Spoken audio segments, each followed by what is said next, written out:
So in my last video, I talked about introducing living biology into the soil as a way to grow soil. And one of the best ways to do that is through the addition of compost.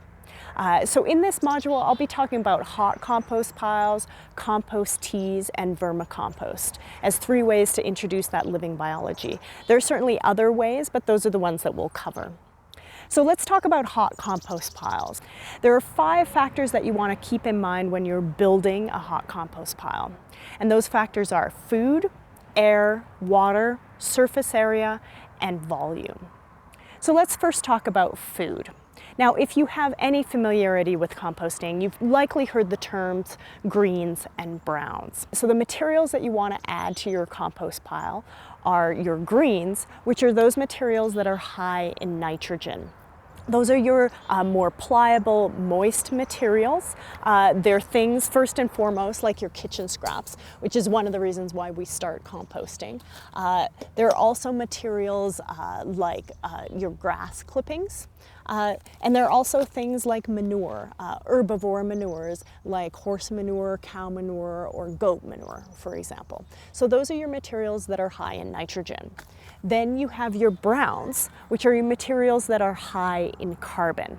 These are your more dry, woody materials. So things like straw, things like leaves, things like shredded newspaper, and then also stalks, old stalks. So your old dry broccoli stalks, your old dry sunflower stalks, those are things that are considered your browns. So in your compost pile, you're going to have a mixture of greens and browns. But let's also talk a little bit about what you shouldn't add to your compost pile. So you shouldn't add to your outdoor compost pile things like dairy or meat.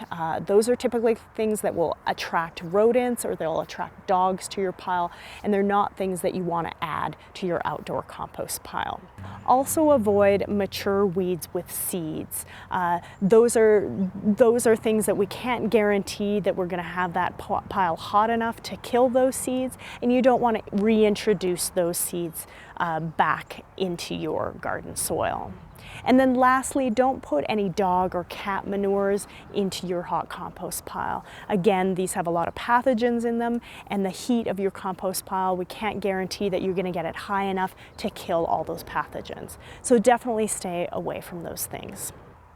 So again, all of these materials, a diversity of these materials in your compost pile is ideal because it'll attract a diversity of microorganisms. So that's the first factor, which is food. The second factor is air. What you want to do in a hot compost pile is encourage an aerobic with oxygen process. An anaerobic without oxygen process is when that material starts to putrefy and when it starts to stink. So what you want is an aerobic with oxygen process. And you do this by introducing air into your pile. And you usually do this by ideally turning your pile once a week as it's breaking down. You can push that to once every couple weeks because sometimes it is hard to get out once a week to turn the pile, but the more often you turn your pile, the quicker it will break down. So food, first factor, air, second factor. Third factor is water. You want that compost pile to feel moist like a wrung out sponge. So the Goldilocks principle of not too wet and not too dry. Those microorganisms need a thin film of water along which to travel. And if it's too dry, then most of those microorganisms typically go dormant. So you want that compost pile moist like a wrung out sponge. And then fourth factor is surface area. So you want all that material to be chopped up, ideally into 1 to 2 inch pieces. And that just allows those microorganisms to break it down that much quicker. So in the case of your kitchen scraps, you're chopping those up before you're putting them into the little bin. You can also chop it in place as you're building the pile. And then in terms of leaves or straw, you can lay those out on the lawn, take a lawnmower and run them over and chop them up and shred them up that way. You can also add that material, say, to a garbage can, use a weed whacker and blend it all up in that garbage can. Or if you ideally have a chipper shredder, then you just run all that material through the chipper shredder and that will break all that material down. And again, the principle there is the more bruised the material, the more surface area, the quicker those microorganisms will break down that material. Kind of analogous to taking, say, a half stick of butter, putting it in a frying pan. It will eventually break down, but if you cut it up and chop it up into little pieces, it'll break down that much quicker. So that's the fourth factor, is surface area. And then the final thing you want to keep in mind is volume. You want a pile that's at least 3 feet by 3 feet by 3 feet, up to probably 5 feet by 5 feet by 5 feet. You can get it bigger than that, but if you get it any bigger than that, it might be hard to turn. So just design your pile and the size of your pile according to your lifestyle and also according to your body type as well. So those are the 5 factors to keep in mind. Now let's talk a little bit about location of your pile. So especially in a dry climate, which is what we have here in Montana, you want to locate your pile somewhere in the shade.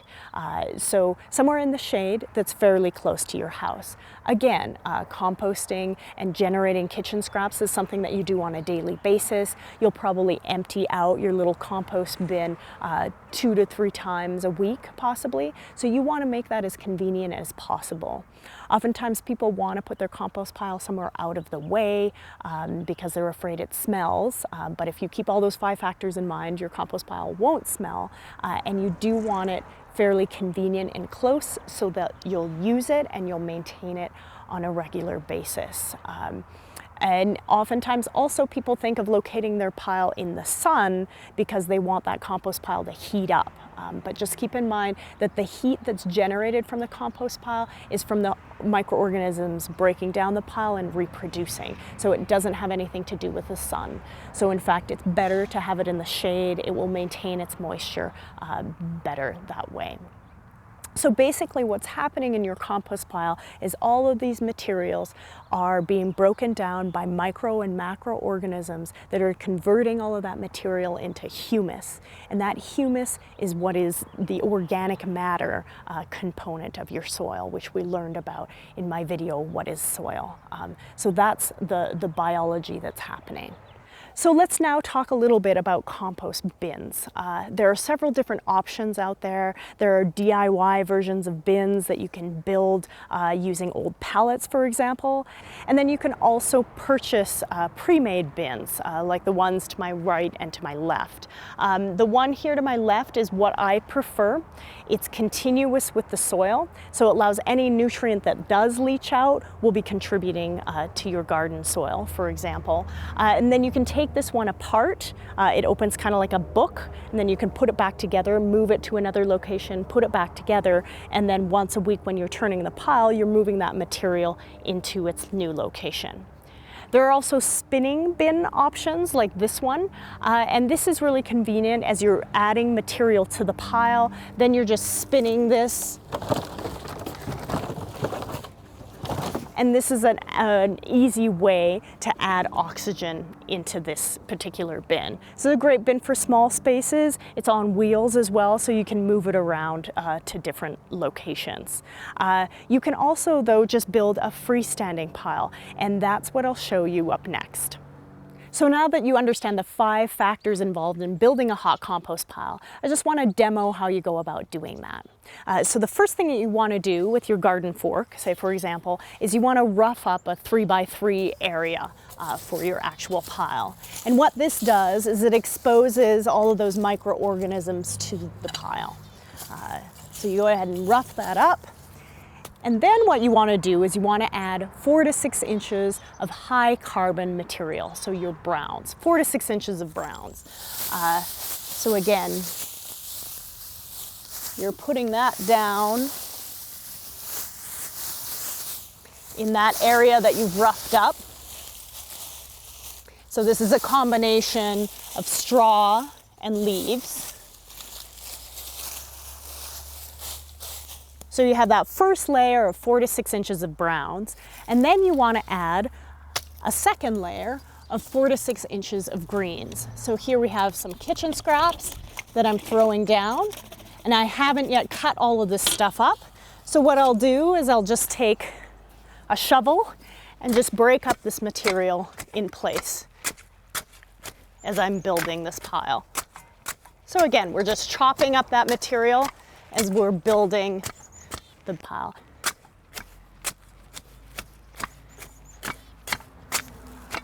Now, of course, that's not quite 4 to 6 inches. So I'm gonna add some manure to that as well.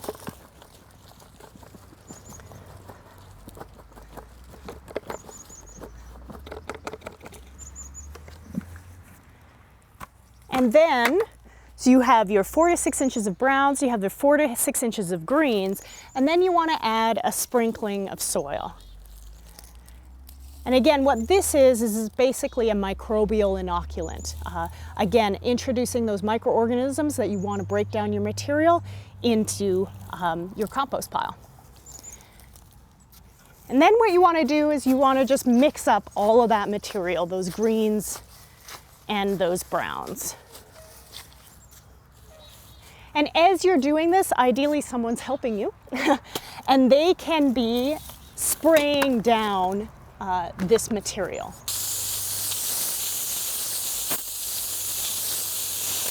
So it's better to spray it down as you're building the pile because that ensures that you're moistening all of the material in the pile. Otherwise, if you wait until you build the entire pile and you're trying to spray it down, you'll likely not get into the middle of the pile.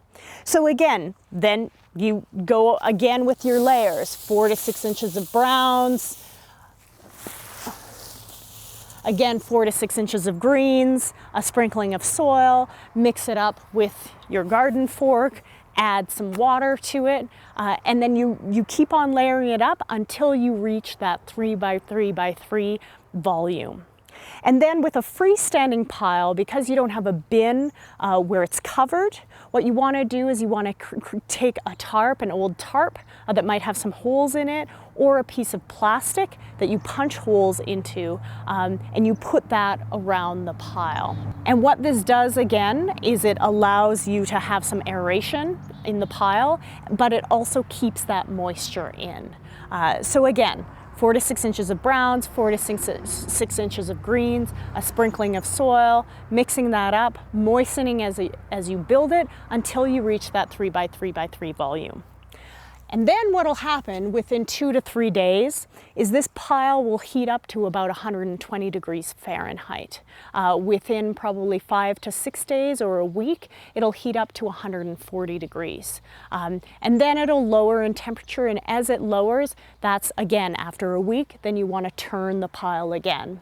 And you'll notice once you turn the pile again, that temperature will spike again as those microorganisms again start working again and start reproducing. And eventually, your compost pile will be at about 50% of its initial volume, and it'll look like compost. And depending on how often you turn it, that could take anywhere from 2 to 3 months. Now, if you want to really geek out on composting and check your temperature of your actual pile, you can also buy a compost thermometer. And this is something that you can stick directly in your pile, and that way you can determine for sure what temperature your pile is at. And on this temperature gauge, there'll be an area where it says that the compost is active, and there'll be an area where it says that it's hot. So this is a really good gauge, although it's not necessary. So that's how you build a hot compost pile. So let's talk just a little bit about composting in the winter, since we do live in a cold climate. You can certainly do that if you insulate your pile, if you make it bigger, and if you add high nitrogen materials to the pile. But what I prefer to do in the winter instead is just accumulate a lot of material. So what I'll do is I'll take my kitchen scraps out here in the winter time, I'll throw them down, I'll throw a few layers of leaves on top of that, and I'll continue to accumulate kitchen scraps and then leaves over the winter time. They're not going to be doing anything, they'll most likely be frozen, but come early spring then, I have all of the starting material to build the compost pile. And that's how I prefer to do it because I feel like it's a lot more an unnecessary effort to come out here in the middle of winter when there's a bunch of snow on the ground and to try to turn your pile. So that's what I would recommend. So that's how you build a hot compost pile. Keep those 5 factors in mind: food, air, water, surface area, and volume. Also think about your location. And up next, I'll be talking about compost teas.